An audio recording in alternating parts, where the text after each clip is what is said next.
नमस्कार दोस्तों, मैं शिवानी वर्मा लोकगीत चैनल में आप लोगों का स्वागत है। दोस्तों, आज मैं आप लोगों को सुनाऊंगी विवाह गीत। बहुत ही प्यारा गीत है, तो आप लोग ज़रूर सुने और बताइए कमेंट बॉक्स में कैसा लगा। तो आइए सुने और गीत का आनंद लीजिए।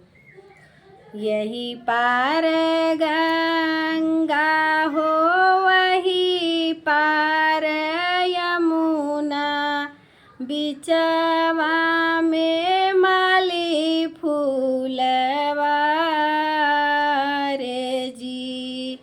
यही पार गंगा हो, वही पार यमुना, बिचवा में माली फूलवा रे जी।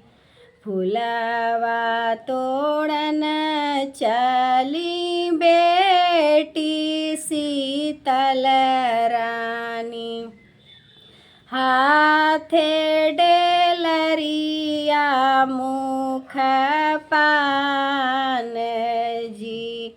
घोड़ेवा चढ़े आवे दुल्हे कावन रामा, पकड़ी ली है दाहिन बाजी। घोड़ेवा चढ़न आवे श्री रामचंद्र जी, पकड़ी ली है दाहिन बाजी। छोड़ो हो मोरे स्वामी दाहिन बहिया, बहिया लखे सुकवार जी। छोड़ो ना मोरे स्वामी दाहिन बहिया, बहिया लखे सुकवार। बाबा जे सुनी है दुखित होई जई है, मैया के उठी है ऋषियाई हो।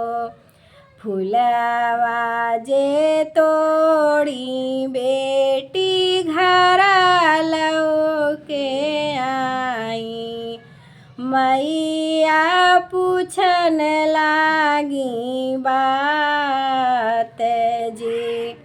कहाँवा बितायु मोरी बेटी खड़ी दुपहरिया, कहाँवा बितायु आधी राती हो। कहाँवा पे फोड़ियु बेटी कांचन चूड़िया, कहाँवा पे बितायु आधी रात जी। कहाँवा पे फोड़ियु बेटी कांचन चूड़िया, आयु तू आधी रात जी। फूलवा तोड़न भाए खड़ी दुपहरिया, गजरा गुछत आधी रात हो। शिवजी के पूजत फूटी कांचन चूड़िया, आवई में भय आधी रात जी। यतनी बचनी सुन मैया सुनैना, सीता के देखी मुस्काए जी। हमहिन से बाढ़ियू बेटी, हमहिन से बाढ़ियू, हमहिन से किहू चतुराय जी। अपने साहेब संग दिनवा बितायु, आयु तू आधी रात जी।